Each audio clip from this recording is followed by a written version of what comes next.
تو آ کے عرض یا رسول اللہ یہ باغ ہے، جس کو چاہیں آپ عطا فرما دیں۔ تو رحمت کونین صلی اللہ علیہ وسلم نے فرمایا کہ یہ نفع بخش مال ہے، نفع آور مال ہے، تم نے جو کہا میں نے سن لیا، میری رائے یہ ہے کہ تم یہ مال اپنے قرابت داروں کو دے دو۔ یہ بھی ایک بڑی بات ہوتی ہے کہ عمومی طور پر ہم بعض اوقات دوسروں کے ساتھ تو اچھا سلوک کر لیتے ہیں، لیکن رشتہ داروں کے ساتھ کرتے ہوئے گھبراتے ہیں۔ دونوں طرح کے لوگ ہوتے ہیں، بعض دوسروں کے ساتھ نہیں کریں گے، رشتہ داروں کے ساتھ کریں گے، بعض رشتہ داروں کے ساتھ نہیں کرتے، دوسروں کے ساتھ بھلائی کرتے ہیں۔ اور اس میں عمومی طور پہ ایسا ہوتا ہے کہ ہم نہیں چاہتے کہ کوئی نعمت ہمارے رشتہ دار کو مل جائے تو وہ بھی اپر لیول پر ہمارے برابر آ جائے اور پھر ہماری آنکھوں میں آنکھیں ڈال کر باتیں کریں۔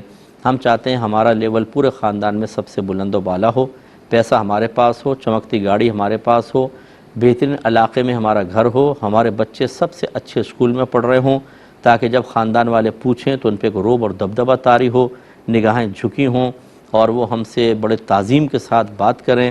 ہم شادی بیاہ میں آئیں تو ہمارے لیے مخصوص جگہیں رکھی جائیں اور ہمیں شادی بیاہ میں بلایا جانا لازم سمجھا جائے۔ یہ ایک انفرادی خصوصیت، انفرادی حیثیت حاصل کرنے کی ایک باطن کے اندر خراب تمنا موجود ہوتی ہے۔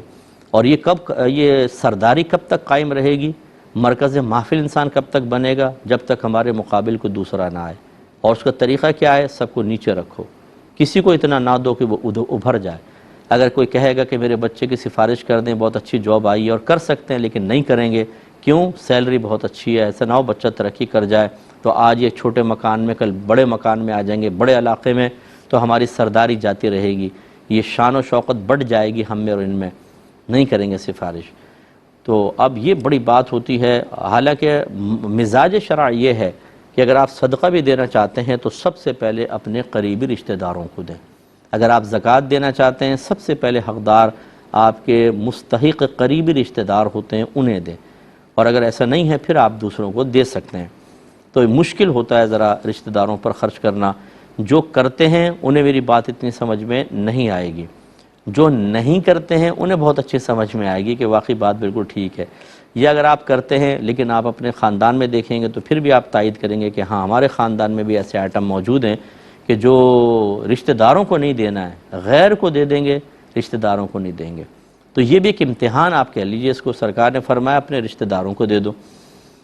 دیکھیں نا، غیر کو دیتے کوئی بات نہیں، اب اگر رشتہ داروں کو دیں گے، باغ ان کا ہو جائے گا، وہ اس باغ میں خود مالک بن کر بیٹھے ہوں گے، اصل مالک باہر ہے، وہ پھل کھا رہے ہوں گے، پانی پی رہے ہوں گے، یہ باہر ہیں۔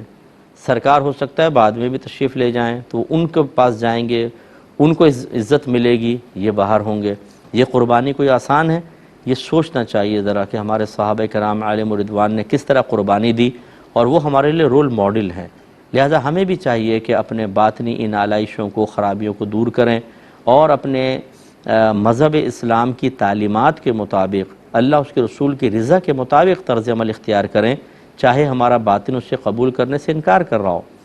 چنانچہ جیسے میں نے آپ کو عرض کیا کہ اگر آپ اپنے کسی رشتہ دار کو مالی فائدہ پہنچا سکتے ہیں صرف اللہ کے لیے، اپنی تعریف نہ چاہیں، واہ نہ چاہیں، یہ نہ چاہیں کہ میری دعوتیں کریں، مجھ سے مروب ہو کر بات کریں، سلام میں پہل کریں، میں آؤں تو کھڑے ہو جائیں، مجھے ضرور شادی کارڈ پہنچایا جائے، مجھے شادی ہال کے اندر میرے لیے الگ صوفہ لگایا جائے، پھر تو آپ نے کیش کر لیا اپنے نیک عمل کو، کیش نہ کریں۔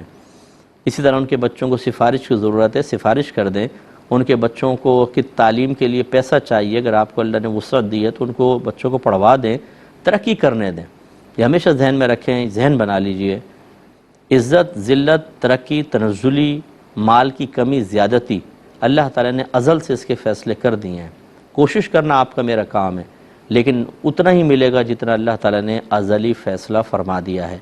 تو اگر اللہ کسی کو عزت دینا چاہے اور میں چاہوں کہ نہیں اس کو عزت نہ ملے، تو بتائیے ایسا ہو سکتا ہے؟ کبھی بھی نہیں ہو سکتا۔ بلکہ اگر میں کوئی کوشش کروں گا اس کو ذلیل کرنے کے لیے، تو میں اس کو ذلیل کرنے لگا ہوں جس کو اللہ عزت دینا چاہتا ہے۔ یقیناً فتح اللہ کی ہی ہے، کامیابی اللہ کی ہی ہے، میری تو نہیں ہو سکتی۔ اللہ تعالیٰ اپنے ارادے کو ضرور پورا کرے گا، میں تو نہیں کر سکتا۔ نتیجہ کیا نکلے گا؟ مجھے نقصان ہوگا، میں اللہ کی تقسیم پر ناراضگی کا اظہار کر کے اپنے ایمان کو خطرے میں ڈالوں گا۔ اس لیے جب ہم کسی کے ساتھ اچھا سلوک کرتے ہیں اور وہ ترقی کرتا ہے تو اس سے جلیں کڑے نہیں، وہ آپ تو صرف وسیلہ بن گئے، حقیقتاً تو اللہ کا ازلی فیصلہ تھا کہ اللہ اس کو عزت دے گا، اور جب اللہ تعالیٰ کسی کو عزت دے کر ہم سے بھی اوپر لے جائے تو میں اور آپ کون ہوتے ہیں اللہ تعالیٰ کے فیصلوں پر اعتراض کرنے والے؟ ہمیں سر تسلیم خم کرنا چاہیے اور اللہ کی رضا پر راضی رہنا چاہیے۔ جو اپنے اندر یہ وسعت پیدا کر لے گا وہ نہ تو کسی کی جھوٹی تعریفیں کرے گا، نہ مسکے لگائے گا، نہ وہ کسی سے خوفزدہ ہوگا، اور نہ کسی کی لیگ پولنگ کرے گا۔ وہ کہے گا ٹھیک ہے، اللہ نے اگر کسی کو عزت دینی ہے تو دے دے گا، بلکہ اگر میں معاون بن جاؤں تو اچھا ہے، میں بھی عزت دے دیتا ہوں، مجھے ثواب جاریہ ہو جائے گا۔ لیکن بہت مشکل کام ہوتا ہے۔